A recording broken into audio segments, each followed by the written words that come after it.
That's the real plot twist of this movie is that Danny Trejo actually survived.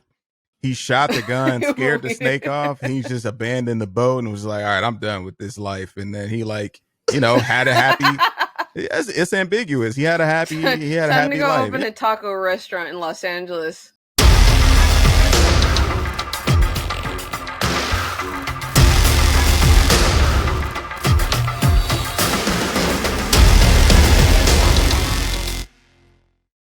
Hello, welcome to Survivor's Ed, How to Not Die First in a Horror Movie. I'm Chris. I'm Tawny. I'm Miles. And we are two blacks and a Mexican here to talk about scary movies. So this series, coming off the heels of another series we do called Your Favorite Movie is Racist. Definitely check that out on Spotify, on YouTube, and anywhere you can find podcasts. We decided we wanted to do a different type of show. We did a really fun kind of Halloween special where we talked about horror movies, and through this whole process has realized that all three of us deeply, to a sickening, problematic extent, probably enjoy horror movies. And so we feel like that is actually part of the culture, right? Like we as people of color, we as Black and brown people, we like scary movies. I probably saw my first horror movie when I was way too young to see it. And I think that's probably true for both of y'all too. And I think that's true for a lot of us. So this series is really an opportunity for us to have some fun, talk about, the classic question we all ask: what would I do in that situation? Explore what is the journey of some of the people of color in these movies. How many of them actually do die first? How many make it to the end? And really just in the end, come up with some rules about how to not die first in a horror movie. So without further ado, we are excited to talk about the first movie, our pilot episode. We are going to talk about a true cinematic work of genius, Anaconda. Anaconda. I will die on this hill. So Anaconda came out in 1997, was directed by Luis Llosa, and stars Jennifer Lopez, Ice Cube, Jon Voight, Owen Wilson. Just a very interesting cast of characters who are trying to deal with the threat that we all worry about: gigantic 40-foot snakes, as you do. The story of this movie is that a film crew is being tasked with going to do a documentary, and they go to South America. During this trip, they actually encounter 40-foot man-eating snakes. And a wild Jon Voight. Jon Voight. The most terrifying creature of all. Yes. And so the story is essentially a story of survival. And a lot of Ice Cube non sequiturs. So I guess without saying any more than that, that's pretty much the plot of the movie, right? Did I miss anything? Yeah, that's it. That's basically it. And then it ends abruptly after that. There's not a lot of complexity happening. There are not tiers of narrative. There's just like, you got your people, you got your snakes, you got the end. Yeah. You got Jon Voight. And you got Jon Voight. In a category unto himself. So let's just dive into it. What is the situation when it comes to Anaconda? What is the scenario we are dealing with here? Okay, so like the thing that and this movie came out in 1997. I looked it up because I could not remember the exact time of year, but it came out in April of 97, which would have been the spring semester of my high school senior year. That's my birthday right there. What? Oh, Hey. okay. But that's why I went to the movies exactly. to see this. I was probably like on my birthday, like how cute. That's the cutest. Little Miles going to see Anaconda. No, but like there's the very specific feeling that you have about life in the second semester of senior year of high school. And I think I must have approached this movie with that level of aplomb. I think I remember, and it was like J-Lo was fresh off of Selena. So I'll talk about J-Lo because I'm Latina and I guess, why not? But like she was fresh off of that. She had been a fly girl. She looked like my people. Like I know she's not Mexican American, but like close to damn enough, right? For me to like see in her something of myself and my community. And of course Ice Cube's just ready to explode at this point. So I think those were the elements that, like, if I thought about like who went to go see the movie and what everybody talked about after, it was like these two people plus the giant snake. The classic creature features are always fun. I showed my sons this movie. It's a PG-13, right? And they had to go in and like change they had to dub in some of the stuff afterward to get that PG-13 rating. But I feel like it's specifically designed because they knew kids would like it. But yeah, like it was just super fun. And like this, these people who sort of look like you. And especially when there's the line where Ice Cube tells J-Lo, like, oh, my homegirl from USC. And I'm like, oh man, like if you're from here and you're brown, like that just really resonated. So yeah, like that. And it's ridiculousness. I love horror. I love big monsters. I'm not a huge slasher person. There's sub-series of horror that I don't love, but I love a good monster movie for sure. And I guess that was kind of going on for me.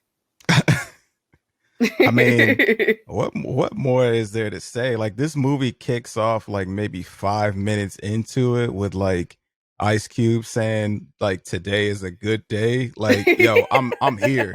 I'm here for this shit. Like, let's go. Like immediately. Like we in this. So I'm like, yo, all right, I already know what we getting into now. Like I don't care what nobody say. This movie is incredible. Like I can watch this like 30 times. Watch it over and over again. I can watch it, and it's a short watch. It's only like 90 minutes, I think. Like I think maybe it's 90 minutes. Like I don't even know. It might be shorter than that. I don't even know. Solid like 89, I want to say. Yeah, it's a fly by like movie. Like you watch it, so like it just flies by. Like this movie is incredible. Like it's hilarious. First of all, Ice Cube is A1 in this movie. Like he's besides John Voight, he's like the best part of this movie is Ice Cube. Like he's the guy. Yeah, he's like us, right? Like he's almost our exactly right. Yeah. The sensible and that's what makes it even better is like the whole time, like yeah, that's what I would have said right here. Like this is like he's playing like everybody that's like black ever alive right now. Like yeah, this is all the things that anybody in the barbershop would say, like, yo, what he's our voice like through this whole movie. And the fact that they make it out, he's one of the 3 people that even make it out at the end. Like him and J-Lo make it out at the end. Like, yo, let's go, man. Yo, this is a victory. This is a victory right here. Because I mean like most civil of the time, rights landmark. yeah, most of the time, like we don't make it out of these movies like at the end. Like so, like the fact that they make it out in the end is incredible. And I mean J-Lo, oh my god, ugh. And 1997 too, J-Lo, yes, like give me more of that. Like this is a win-win movie right here, man. You got Ice Cube, you got super badass J-Lo, like yeah, let's go, man. Crazy ass John Voight, like hopping off of boats on the other people's boats, like unsolicited as hell. Like all right, yeah, let's go. Like Thighs of Steel. Yeah. Can you imagine if you was just, I mean, I'll get to my stuff, but can you imagine you're just on a boat and a dude jumped onto your boat and then now he's part of your life now?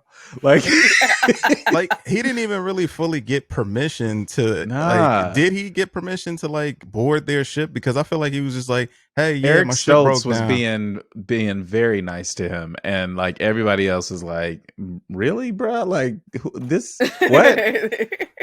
Even Mateo was looking at him crazy, which is funny. It's like, why would they even have that part? But so Mateo was looking crazy the whole time, though. Like, yeah, he was in on it with him. Yeah, is he in on it though, right? Or is he? Yes, he is in on it. Yeah. That's what I'm saying. He's in on it. So Okay. why is he like? I mean, maybe that was to throw us off or something, but it was just like, why is he also looking like suspicious? Like That's what threw me off. Was like, Yeah. wait, are you with this dude, or are you just like, yeah, I know about him, and yeah, I'm just not gonna say nothing. See, the part that they messed up on though is like I know me, like I've had like people ask me for a ride, and there's a very simple response that you get. Like I go to the gas station all the time, and I have like old ass people, dudes trying to like, yo, man, my son, man, I'm sick. Like I just need a couple of dollars to get to them, you know, man, goddamn down the street. Like, all right, well, okay, whatever, fine. And then most of the time, if somebody comes up, like literally 2 weeks ago, like a dude came up, he was like maybe in his 60s, an old dude came up and was like, hey man, young blood, man, you think you can give me a ride down the street real quick? Yo, Yeah. I was like, nah, OG, I ain't going that way. And that line right there, That's I what ain't you going say. that way, is the line that's the line you throw out at any moment. If anybody asks you for anything, it's like, nah, fam, I ain't going that way. Like, and that's that, like, and the key to that line is I am going that way. Like, Yeah. I'm going the way that you going, but I'm not about to drop your old ass off. I don't even know you. Like, and that's Exactly. like, they could have avoided this whole thing by just being like, yo, nah, we ain't going that way, bro. Like, Eric yeah. Stoltz tries to say it in like a roundabout academic way, like literally is like, we're not going that way. Doesn't work. We're actually going here. So just so you know. And he's like, nah, that's fine. Like, oh man. You gotta say that with the right tone though. You can't come in like with I ain't going that way, like, well, you know, we might double back and come around into nah, bro. You gotta come out the gate like, nah, fam. You Eric gotta Stoltz find another was way. like, he was the embodiment of well-meaning white person, and like it showed up in that moment. So for me, like what I really love is this. I told y'all in the group text, like the snake on fire. It's just like, to me, that encompasses this whole movie. There's a snake in water on fire. Yep. I'm Yep. just like, it's like ridiculous, but it looks epic and cool at the same time. And so like I just it had just swum through a pool of coconut oil or something. Is Yeah. what happened. But no, yeah, I know. it's for just sure. like that moment when it's a really, like, if you were to take a screenshot, I almost did, of the scene where it's like right up on J-Lo, and it's a cool shot. It's ridiculous. It makes no sense. It's like, what are you doing? Why Put is your he head on in the water, fire? fool. He's an aquatic reptile. Right. Just dip in for a second. Go where you normally are, and you'd be fine. He's You know like, what's no. you know what's funny though is like that Yeah. snake specifically has like ADHD. Like he literally like he was in the water like trying to get Ice Cube, and then like the body of the other girl came up, and then he got distracted by that and was like, oh, okay, yeah. And then like later on he did the same thing where he was like going after Ice Cube and J-Lo, and then John Voight's character is in there, and he then randomly is like, oh yeah, let me let them go, let me go kill this dude Yeah. for whatever reason. It's like, wait, well, you got a meal right Yeah. here, bro. Like, you got 2 meals. Question real quick. I know that there's 2 snakes, right? Like there's the one that like J-Lo shoots the shit out of, and then there's the one that Yeah. dies later. Yeah. I think I was reading the reviews or something, and there was some reference to like one of them's the male, like one of them's like a male drone, sort of, not drone was not the word, but like something like that, and then one of them's like the lady, Mhm. because a sexy lady the snake. sexy xenomorph snake lady. But yeah, and then I was reading that in anacondas, sexual dimorphism is like huge. It's like this huge thing where the females are super gigantic compared to the males, which is interesting. And I think they tried to capture in the movie. But I think, like, was the first snake that died the male and the second the female? Had Was to that be, right? in any way relevant? Yeah. I feel like if they're trying to communicate the female, like if the female's the bigger one, the second snake was definitely meant to be more of a threat. Like, and this snake, so, you know, to continue the things I like, there's some epic kills in this movie. I mean, if we're talking about a horror movie, like Jonathan Hyde's death always stuck with me, because it was just like so, like him jumping out of the waterfall and the snake literally just catching him with its face. Like that's a dope shot. Like, that's a dope shot. Like, it was just like, what? Like, I remember when I was pretty young. I have to remember how I mean, I was 13 when it came out, so like I remember being like feeling so cool for getting to see this movie for the record, but then also like being like, that's that moment when the snake just Now, obviously the CGI does not hold up, but it's still it never, like I'm going to say that it never did though. Like, I almost feel like it was bad then too. It was bad then. Like, there's never been any moment where like anyone looked at that and was like, that's not CGI. Like, Right.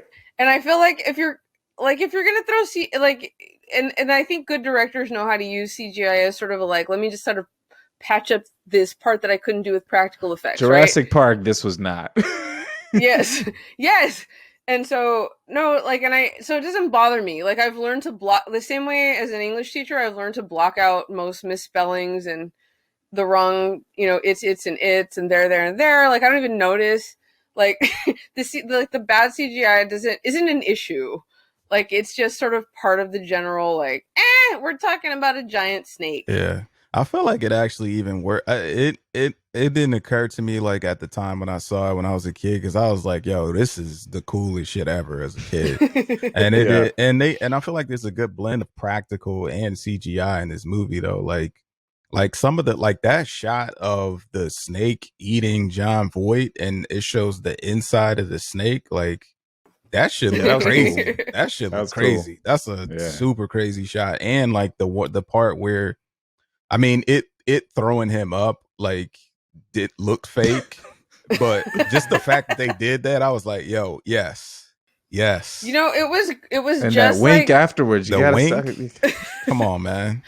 And I never noticed before, but he does that earlier in the movie. He winks at who is it that does he wink at the other girl? And I'm like, oh damn, foreshadowing. Yeah, they did. Like, why did he keep calling her baby bird? I thought that was so like off-putting. Like he just out the gate established that he was going to like give her a nickname that she did not. Again, unsolicited. This dude just does shit like without permission. Like he's just like, yeah, I'm gonna call her baby bird for whatever reason. Like, and I'm gonna hop on y'all ship, even if y'all don't let me, give me permission to hop on y'all ship. Like, come on, he's man. A great villain. He's a great villain. Like, he's like disgusting. You know what I mean? He's disgusting. And it's like he's just.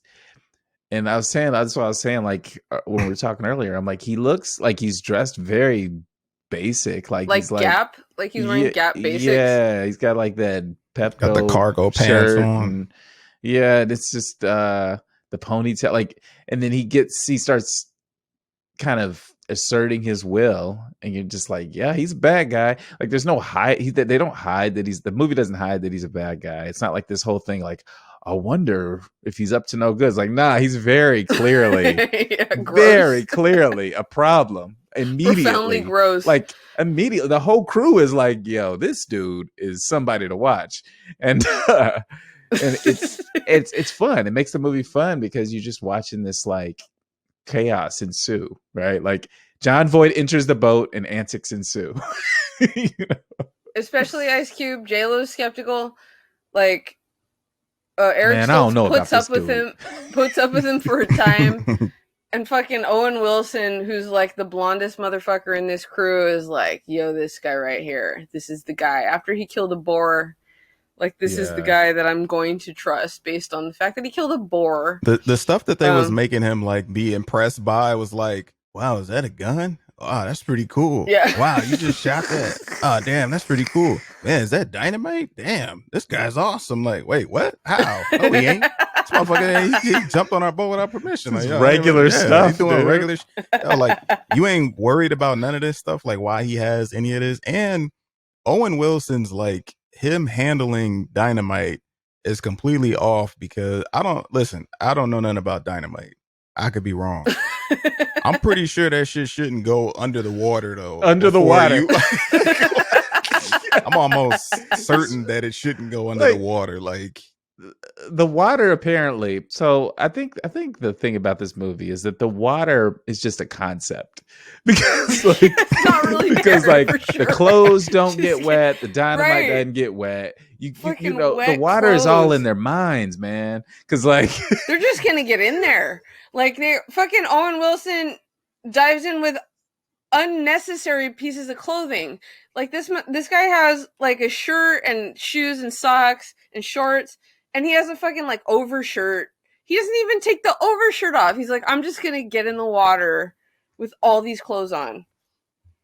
Yeah, that was bothering me because specifically the one scene where like Cube jumps in the water, like he's like the first one to jump in the water. I could tell that was like clearly a stunt guy because they wouldn't like show the front of his face. I was like, oh, okay, I feel you, I feel you. But like I wouldn't get in that water either. He jumped in the water with the gray joint, with the gray like pro club t-shirt on, and then like hopped back out the water, and then like the next scene he was completely dry with the same like t-shirt on. Yeah. And he had Chucks on the whole time. Like you could at least, if not anything, take your shoes off if you're gonna jump into water. Like one thing like you don't want is wet feet. Like it might be hot out there where your clothes will just dry because you guys are out there and it's hot. Wet ass shoes, bro. Come on, man. Cut it out. Take the shoes off at least before you hop. Take the socks off, whatever. Like, and just hop in, hop back out, and that's the easy fix. Like they were completely. Why did they not? I mean, there's no reason for these people to not have like water clothes available to them that they're just wearing when you're on a boat. Yeah, gonna be jumping in and out of the water to make a film. Right? I would think that they would just dress for that since they're gonna be on the water. Like, hey, let me just wear some stuff like that. I like. Don't care about getting wet. Yeah, I don't even care about this getting wet. Like, let me just wear this. Put on these fresh Chucks. Hop on this boat. No, that's the. So okay, before we shift into our next section, we got to talk about Owen Wilson a little bit. So to me, the movie itself is obviously insane, but Owen Wilson's heel turn just completely threw me, and I don't know if I just didn't remember it from when I watched it as a kid or when I was younger, but I'm just like, wait, why is he now bad? Because he literally, John Voight walks up to him, starts muttering things at him, and the next scene John Voight fires a gun at Ice Cube, and Owen Wilson's like, yeah, this is where I want to be. Like, and then he's like, they literally call him out on it too, like, dude, are you crazy? He's like, no, I'm actually completely lucid right now. Like, nah, I don't think so. I think, why? Nah. So then, help me understand, then, buddy. Because then he says, well, they're not out here. You can't find the people. So why don't we just film this guy catching a giant snake? Let's team up with this fucking weird ass guy, like the weirdest guy you've ever. These people have never met a weirder human being in their lives. Facts. Super facts. John Voight. Super facts. And like with this fucking weird like accent. Like what even is that? It's like Spanish and like what I said earlier, like Spanish and Don Corleone combined. And like he's on board. Like he's sold his soul to fucking John Voight. Cause like he shot a monkey he shot a boar first. Yeah, he shot a boar.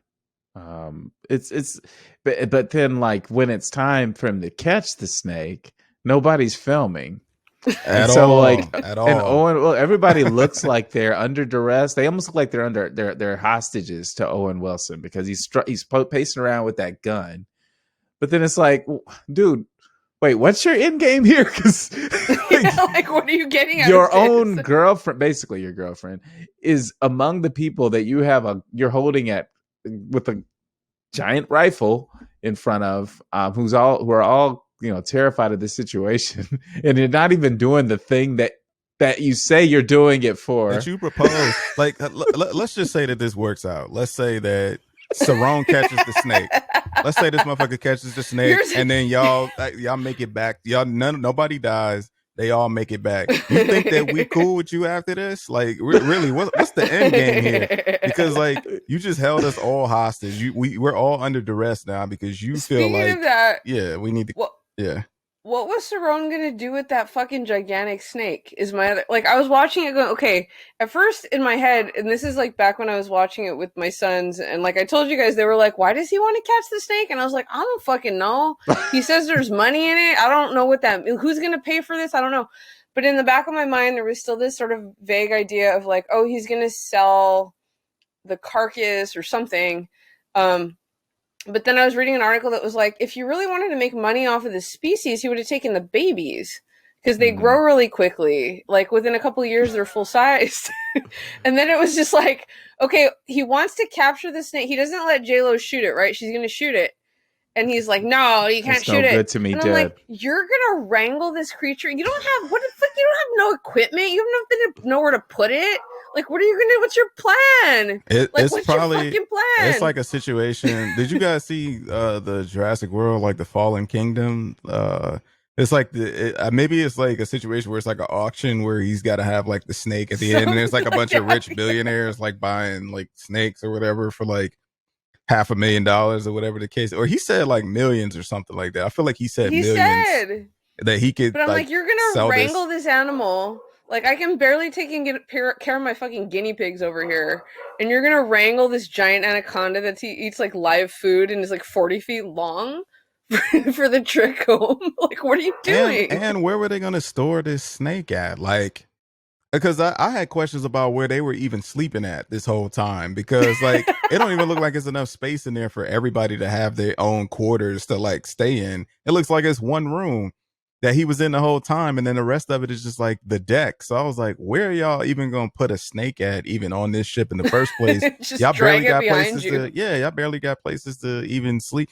Was that bridge that they blew up, all of those smaller snakes? Were those small like baby anacondas? They were supposed I think that was that was supposed to be. So why you don't just take the again? You got all of these, and we could turn around and go home. You got like 30 of them. Like one of these. There was like so many. There was an absurd amount of little snakes, and those you could actually contain in some type of thing that put them in a box. Put them in a box because they're small enough. You trying to catch this bigger one, and then Owen Wilson again. I don't understand the motivation here because dude is saying we could get millions for this snake. Okay, cool. I understand that. You talking about filming him catch the snake, which where you selling that shit at? Like, I don't even know what, at least he got a gateway where he can sell the snake. You don't even have like an idea of like how you going to sell the, like, where you selling this video? Who are the distributors? Who's the distributor? Like who's like what? Like how we make money off of this? It's 1997, bro. There's a market for this? Yeah, come on, bro. What PowerPoint did John Voight sit and show you that we didn't see that got you all the way on board, like so on board? That one night on the deck when he's like, hey, Gary, hey, good. And like, he's like, hey, honey, I'll be down in a second. And it's like, you never see what he tells him. So maybe that was the fucking PowerPoint right there. See, your impression is like Vito Corleone meets Eric Cartman. And I think that's pretty perfect. You know what I thought was super fly though was like when Cerrone, I thought was like the funniest shit ever was when like Mateo died, and then like they get back to the boat, and then like J-Lo's like Cerrone, help him. He was like, nah, maybe another time. I was like, maybe another time. When? What does that mean? When is some other day? Bro, when is the other time? Yeah. Like, yo, like he's missing now. Oh, poor Mateo. Mateo. That's one of the, and this is actually a fairly well shot movie, but that fucking scene, Mateo's death scene, is like the worst edited part of this movie. Like if you know, like the way they show that, like you sort of see the snake sneaking up on him, and all of a sudden he's like, it's so badly done. And I think that's actually one of the poorest staged kills in the movie because there's no suspense to it.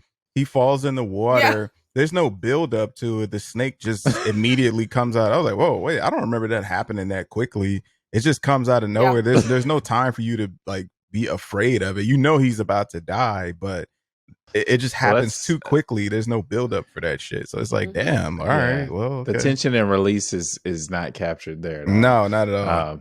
Well, okay. So in that sense, why don't we, that's a good way for us to segue into our second segment, which we have tentatively titled, You Good, Homie? And basically this is a section where we check in on our people of color in the movie. How did our people of color do in this movie? We had four people of color in this movie. And well, one died. Maybe we should walk through opening scene. Yeah, maybe we should walk through how they did, because this movie is actually a good example of both ends of the spectrum happening. True. How did our Latino men do in this movie? Well, out the Not gate, so great. out the gate, they off Danny Trejo immediately. Like, Who is? I'm sorry, I don't know. I can confirm this, but that is not his voice. He is dubbed. Because he didn't sound like this. He doesn't sound like him. It sounds like it does not. I don't even remember him saying nothing yeah. like that. I gotta go back now because I don't even like recall him like even really saying anything. Yeah, I don't either. He doesn't really say much. He's talking to some. He's trying to like reach someone on a radio, and he's speaking in Spanish, but it doesn't sound anything like his voice. You know, like yeah. I'm not saying. Yeah, that's true. Yeah, I'm not saying that I can tell, like I can always tell the difference between someone who's faking an accent and who's not, but it's just like somebody made the decision for some reason, like we can't let him actually do these lines. And I'm wondering what that reason was, because it's not him. Like that is not his voice. He probably sounded too tough. Yeah. He might have just sounded too Chicano, like as opposed to Latin, like somebody who's just you know, like I think maybe a little too much of the American was snuck in there. You know what bothered me about that scene?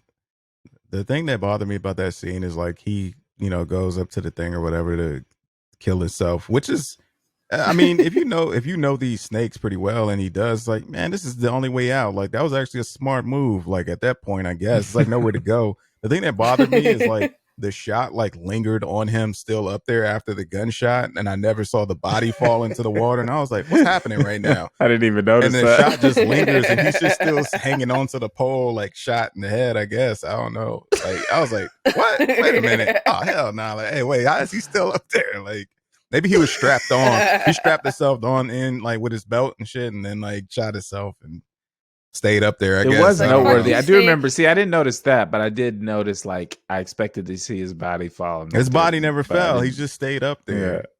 Yeah. He was like, "Yeah, I'm dead, but I'm still not getting down. You gonna have to come up here and get me." Like, so I guess they should have made it so that when they found that boat again, that was his boat, right? The one that that they found maybe his decomposed skeleton or some shit. Well, that they show cool.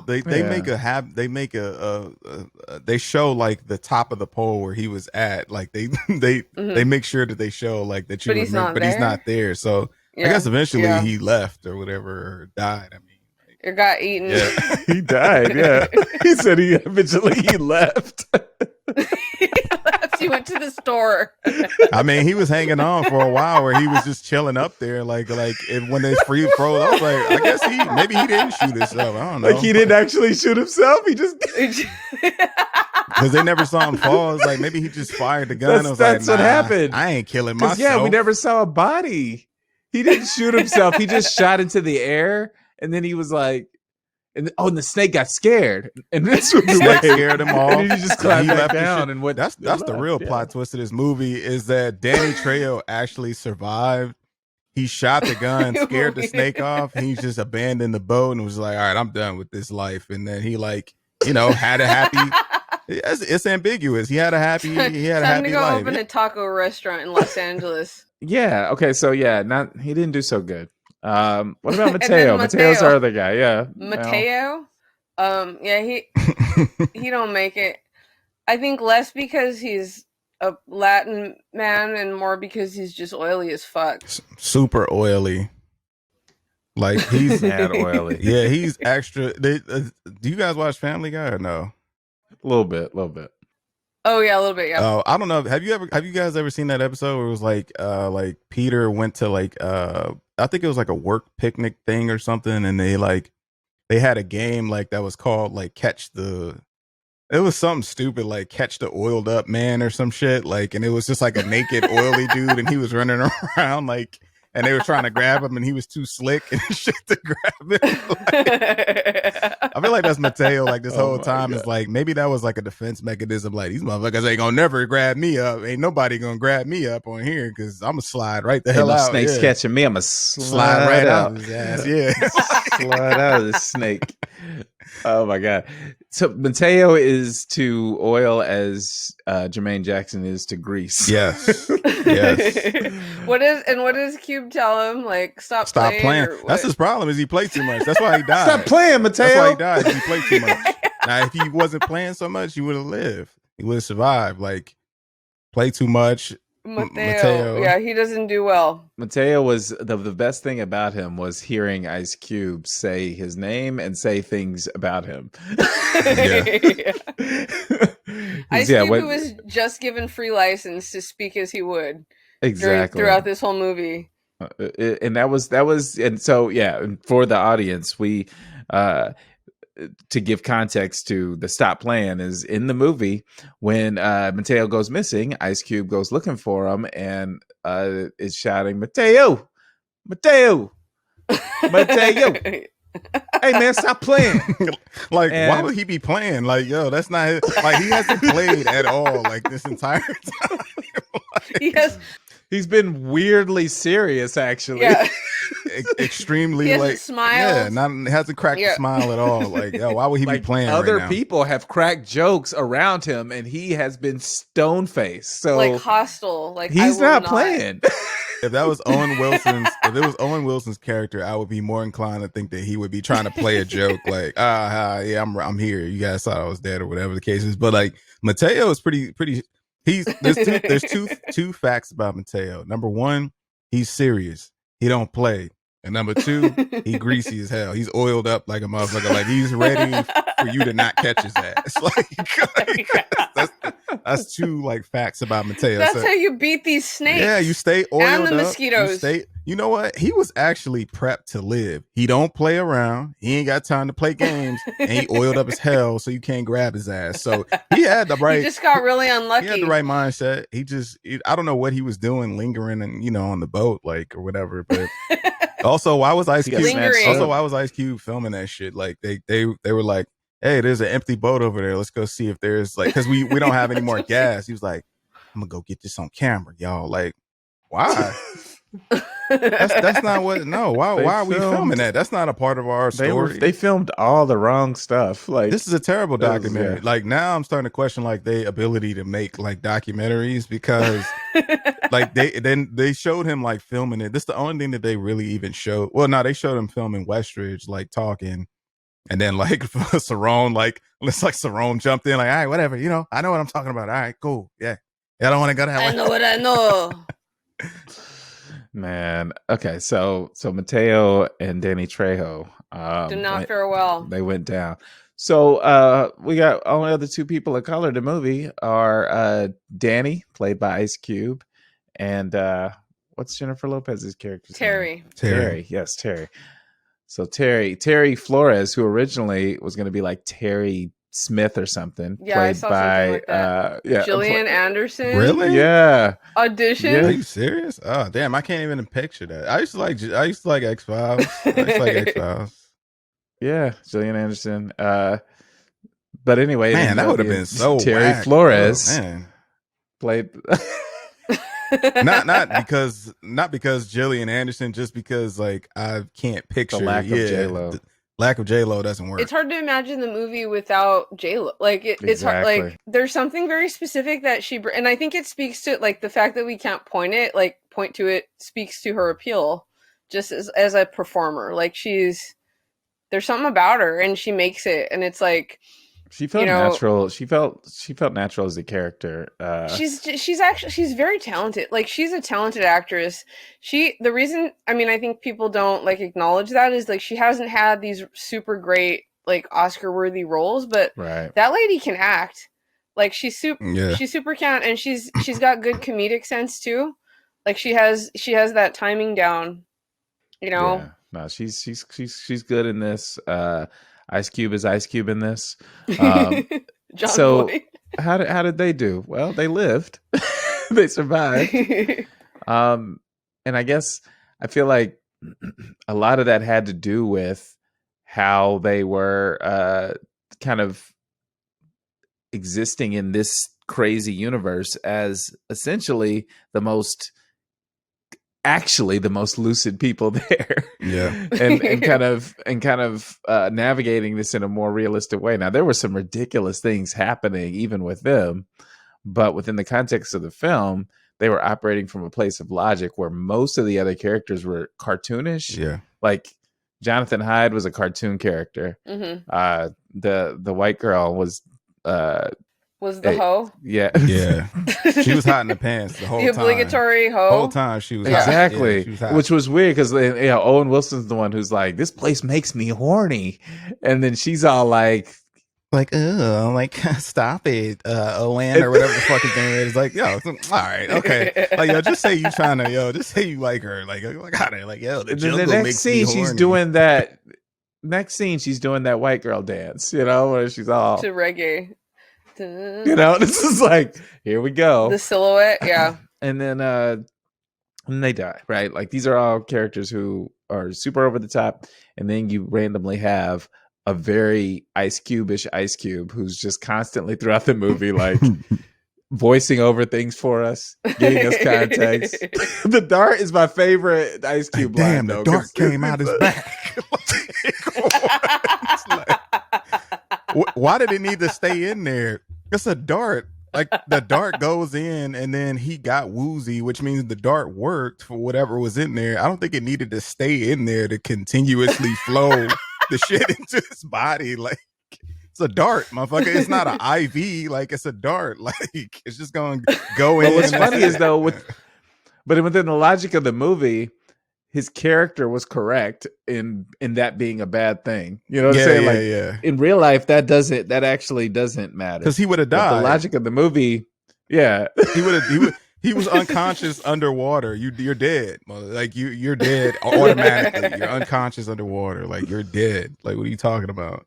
Their teamwork. Yeah, let's talk about the Wasp too. Oh, the Wasp is Yeah, crazy. He was like, "Oh damn, what did he say?" What's that? That's the most natural reaction. Exactly. The fuck is that? That's like the blackest response ever. Like, this one got a wasp coming out. Of course, that's what you say. So perfect. You have to say, 'cause that's nasty. You say, man. It's all dead and crumples up. Perfect. Like that. That's just that's legit. Like He's us as an audience going, "What the fuck is that?" I want to say this before we move on from JLo though, is like the tip, like there's always she's the quote unquote final girl, like in that sort of like horror movie construct, but she's this like sexy as hell, like super actual, like not movie makeup, like, but just like sexy, and she's not like, they don't turn her into this like sex pot, Right, and I think right. one of you pointed out that like the other girl sort of takes the place of that, but like she gets to be like this like tough, like smart chick, like who does turn to her feminine wiles to seduce John Voight, a la Jasmine seducing Jafar. As that, like, I was watching and I was like, why am I so uncomfortable? Like, why is this so? I mean, gross? mostly And because it John reminded me- Voight's character is so nasty. It's like, oh my god, please don't do this to yourself. Like, just just let him get the snake. Yo, straight up, let him catch the snake. It's okay if everyone dies. Just don't touch him. But you know what? Like no, for like sure. her and like Cube, like the entire movie, or at least from the point where like Cerrone like takes over, like they're the only two that are like capable, that are like, all right, we got to get this dude out of here, and they're plotting to get him out of there, and then they take measures to get him out of there. Like, all right, I'm gonna trick him. You come in through the door, we gonna get his ass, and then that's gonna be it. And then they try it again with the when they go off when the dart goes in his back. That's when they try to go. Co-conspirators. Yeah, that's when they try to. They work together, and there's that scene where he's like, he gets a little lame knife out, and he's all like, should I do it? And she's like, no. But it's like the whole time they're together. Yeah. Yep. Yeah. They're talking to each other. They're listening to each other. They're trusting each other. More than any other two characters. And even in that last shot, when the snake is somehow climbing up that smokestack or whatever the hell that is, and I don't know what all the tools and shit that Ice Cube is using. He just kept getting stuff. He's like, oh, wait, hold on, wait a minute, I got something else. like what? Pickaxe. Then that one clamp thing that fit perfectly around the body of the snake, like the little ring clamp thing. He put the ring clamp on there, the axe. Like, oh, where's he getting all this shit? The pickaxe. What is this place that they at? What is all Just these everything. tools? Hey, he was A1 targeting with that pickaxe. Oh yeah, Yeah. yeah. It was like, wow, Then bro. when he was on the ground, when they were on the ground after like the snake came down and Cerrone was in there, he like used his feet while he was still tied up to pull the net up. Like, yo, this dude he's on fire right now. Like, hey, Ice Cube's actually amazing. That was in his contract. He was like, yo, you ain't gonna make me be weak as hell in this movie. Like, yo, I got it. And he was like throwing hands with Cerrone, and he got some shots in when they was on the boat. So no, he's very much the precursor to LL Cool J and Deep Blue Sea and the Busta Rhymes and Halloween H2O of like, yeah, I'm gonna be in your movie, bro, but you ain't gonna kill me, yo. One, I'm gonna beat up the bad guy, I'm gonna punch him or something. And two, I'm gonna live. And that happened. And call the snake a bitch at the end too. Yeah, bitch. Yeah, exactly. That was like that was so required. Like in the moment, it's like he's definitely. If I hadn't seen that movie, I knew that line was coming because it's like you can't do what he just did and be Ice Cube and not say that. Maybe that answers the question if that last snake was the female and not. Like, yeah, I think it was absolutely. There it is. Yeah. There it is. Absolutely, we've solved asked and answered. So in that sense, what can we decide, or what have we decided is sort of the rule we've learned in terms of how to not die first in Anaconda? Homies help homies, man. Y'all gotta stick together, man. Like that's the only reason why. Like I think Tawny, you pointed it out. Like everybody that was like, or one of y'all pointed out, everybody that was like on their own individually ended up dying. Like people of color, like that, like went off on their own, climbed up a pole on their own, like did playing around whatever Mateo was doing on his own. Even the non-people of color, when you broke from the group and did something stupid, like you had Owen Wilson broke from the group, died. White lady decided apropos of nothing to go out there and try to kill John Voight, got thigh meat around her head and died. Jonathan Hyde, unfortunately, like was actually becoming down with the group, but he kind of found himself alone, died. But the two characters who are completely loyal to each other from the beginning, and Eric Stoltz is sort of, I think one of you joke like he had no business surviving. It's like he's sort of mixed in there as this like the beneficent white, the beneficent ginger. But like the characters that are actually like you see their relationship and they're loyal to each other the most are fucking J-Lo and Ice Cube. Yeah. And they like consult with each other. They're on the same team. They have a common goal and they make it. Eric Stoltz was like the magical Negro. But the white version. The magical, he just was like, the magical white. He just shows the magical white guy. Oh my God, that's so good. He just like comes in, he imparts like little wisdom about the area. Yeah. He gets removed from the story violently and then like pops up here and there to do stuff and then disappears again. And goes back to then sleep. He comes back at the end to tell us the moral of the story. You know what I liked about him too is like he had like a slick ass line too, like to Cerrone, because Cerrone was like, he's like, I trap snakes. I know what I'm talking about, man. I trap snakes. He was like, yeah, well, I hunt down tribes for a living, so I know that as well. Like that, and like, I'm very good at that. Yeah, spicy, okay, saucy. Right. But then at the end, he was right. It's like, why? Why was he right? What? Like, I wouldn't even admit that. I'd be like, man, fuck that dude, man. I wouldn't even say. He would have came out. I know, just no one will ever know if I don't say anything. Yeah, I wouldn't even. It would have been funny if the boat was just awkwardly quiet when they came up with the driver, just looked at each other, and then got their little pictures. I think it's funny because like their little pictures. Get the little pictures, but like that was the other thing that was funny. Okay, so. The movie that's kind of like the ending is so weird because you kind of forget that that's why they're out there, and then they see so like they make it seem like they've reached this this mecca in terms of this is why we were here, and like but it's like nobody cares about that. Two, it actually makes the movie hold up less because it's like I came out here to film these people, like to exploit these people, right. These people who do not want to be bothered. Yeah, and then the end. This is a weird ending. That's why I was texting you guys. Like the Shirashama people are like, "Can you guys please just go now? Like we are not interested in this at all. Yeah, get up out of here, please. Like, Get out. We don't want your fucking viruses." I feel like this movie should have been like maybe 5 or 10 minutes longer, where they find the Shiwishama and then like, okay, it actually means something other than like he was right. And then the music comes in, like whatever, yeah, like something like else needs to happen. Like after that point, it's just so random that it just ends right there at that point, and then the credits start rolling. Like, wait, what? Like that's it? You could barely see him. They was like behind the trees and shit. Like I didn't even see him really out in the open like that. Like, right? Because they don't want to be seen. That's the whole point. It's weird. It's like. And this movie was PG-13. I saw some titties in here, man. I was like, man, this is PG-13? Oh, but they're National Geographic. Yo, that's nudity, man. Get out of here, man. It's nudity. You know how it be, though. You know how it be. You that's remember the that? Past. Yeah, that's National how it was. Geographic. There was like a weird. That's a whole. We could have a whole conversation about like. The basis for which, like, oh, these are human people that we're showing naked, but because we're studying them, that it's okay. Yeah.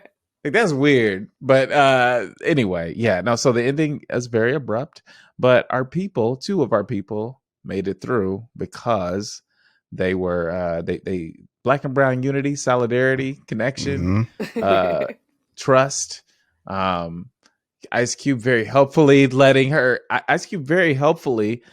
Terry know, like, hey, he's coming after you. You better run. He's coming for you.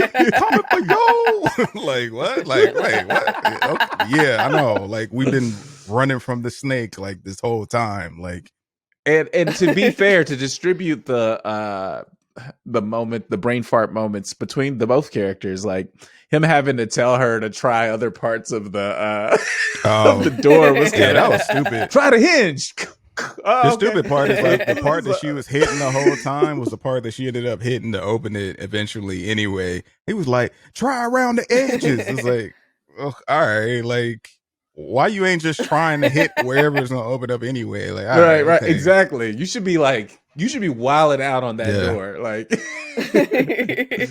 But so there's that. But that connection point, him coming in, you know, her rescuing him rescuing her, him having all. And they listen to each other, and they're equals. Yeah. Like, there's no point at which you get any sort of sense that one of them is subordinate to the other.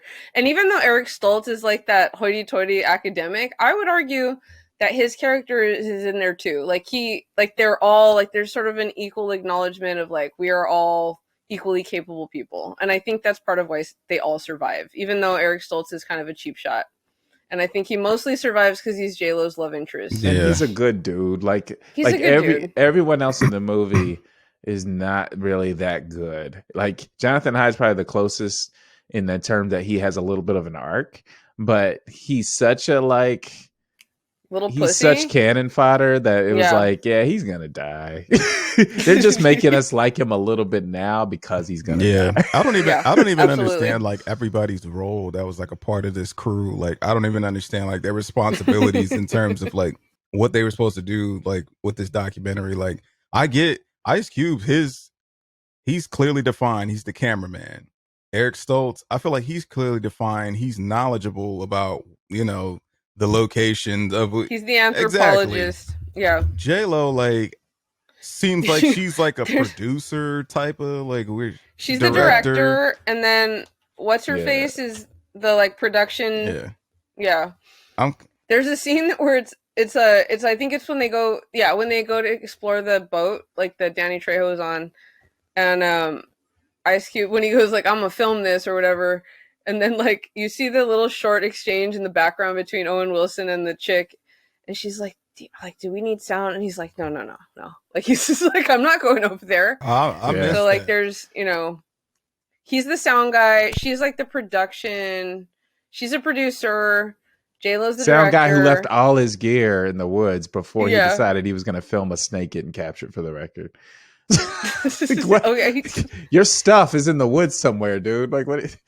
Not even the woods, the jungle, The which is a lot jungle, wetter. yeah, the jungle, right? And like, yeah, Jonathan Hyde's like the David Attenborough. He's like the host guy. Truth be told, mad colored people, people of color like survive because the Shiwi Shama was out there fine. Like at the end, like the snakes ain't That's true. bothering them That's at true. all. Like they live out here and the snakes ain't a problem. So it's like, yeah, Yeah, what y'all doing? Like, They're all. yeah, they did good. They did good. They were together. Unity again. yeah, helps, unity. probably helps. I mean, they built statues. They built that wall and that gate of, you know, and the totem of like the snake itself. Like, yo, they out here fine. Like, Please stay yeah, away. stay away. Like, Please stay away yeah, from get out. here. This thing's there for a reason. Oh, just blow the bloody thing up. That's he sounds nothing like that. Man. All right. Well, I feel like we did good with this. I mean, you know, we nailed down a rule. Black and brown unity. I think that's a good rule for life, for the record, not just horror movies, but particularly was helpful in this horror movie to have some solidarity between our people of color and to have some trust and unity between our three survivors. You know, et al. So that's it. This is Survivor's Ed with Too Black to the Mexican. This is our new series that we're doing. We're going to have a lot of fun with this. We're going to talk about a lot of horror movies, some of which our people do very well in, some of which they do not. In fact, as most people know, most horror movies our people don't do very well in. Part of the reason we started with Anaconda. We had a lot of fun doing this show. It's one of our favorite things to talk about horror movies. And so now we get to do it in our own little series. This is Survivor's Ed, How to Not Die First in a Horror Movie. If you'd like to share this show with your friends, please do. We're on Spotify, Stitcher, Apple Podcasts, YouTube. If you're on YouTube, please leave a comment. If you're on Apple Podcasts, please leave a review. Do whatever you can to just draw attention to this conversation because I think it's worth having and a lot of fun. All right, so we cannot wait to come back with another incredible horror movie or terrible horror movie, whichever it is, and talk about what our other rules to survive are. We'll see you next time.